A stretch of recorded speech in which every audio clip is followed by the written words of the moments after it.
Napatanong si Senator Bato de la Rosa kung guilty nga ba si Tamba sa flood control project dahil sa pag-resign niya. Ito, panoorin natin ang video. Is that a sign of guilt? What is sign of resign? Huh? Sign of guilt, right? Guilt about what, sir? Accusation.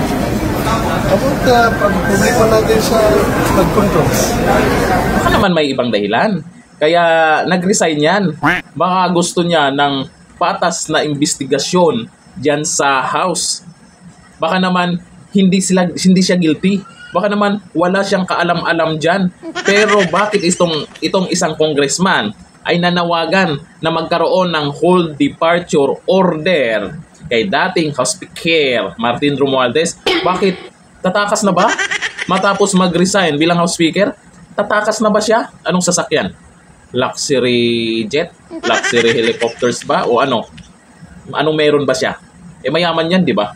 O eto, sa balita, ang sabi dito, si Representative Barsaga nanawagan ng whole departure order laban kay dating Speaker Romualdez o pagbawalan na makaalis ng bansa si dating House Speaker Martin Romualdez upang umanay hindi ito makatakas.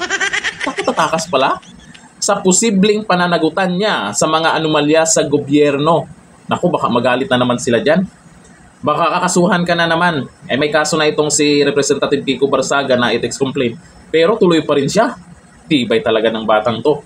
Kahit papano, marami nang nag-idol sa kanya dahil matapang siyang nagsasalita dyan. Sa kanya pa nga natin unang nalaman na papalitan na itong si Speaker Martin Romualdez. Ang sabi niya, this week, mapapalitan na yan. Ayun, nagkatotoo nga. Sa tingin ko, hindi naman siguro nag-resign yan para tumakas. Baka meron lang gagawin yan. Baka maglinis lang. Maglinis lang ba? Maglinis sa bahay nila. At baka may bisita. Ganun ba?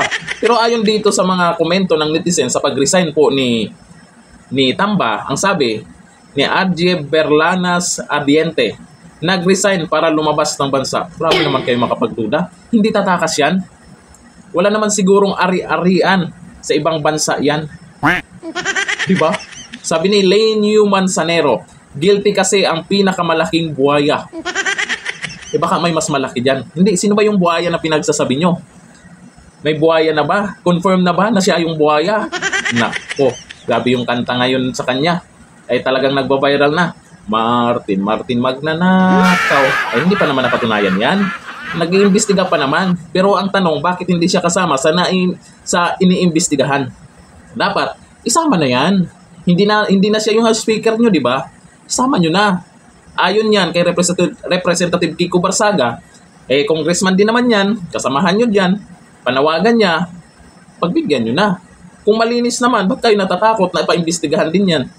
Ang sabi ni Malu Kennedy, wala nang mapaglagyan ng perang ninakaw kaya nag-resign na. Grabe mo kayo. Baka mayaman yan dahil maraming negosyo. Di ba? Hindi porket congressman ka, bawal magnegosyo. Malamang may mga negosyo yung pamilya niya. O baka may ibang pinagkakitaan, o baka nanalo sa kung anong pinanalunan. Kaya marami ng pera. Kayo naman, sabihin nyo, galing sa flood control project na naman. Sabi ni Japet Regidor, baka punta na ng ibang bansa, dami nang naipon. Naipon, ibig sabihin, pinaghirapan niya yun. Yung pera na yun.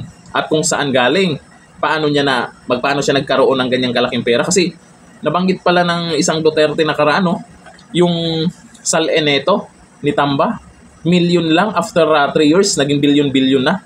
Baka masipag siya.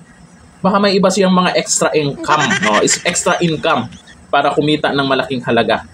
Sa tingin nyo, anong extra income ni Tamba para magkaroon ng bilyon-bilyong sal-endi umano? Sabi nila, laki talaga. Ganito lang, thank you. Bye-bye.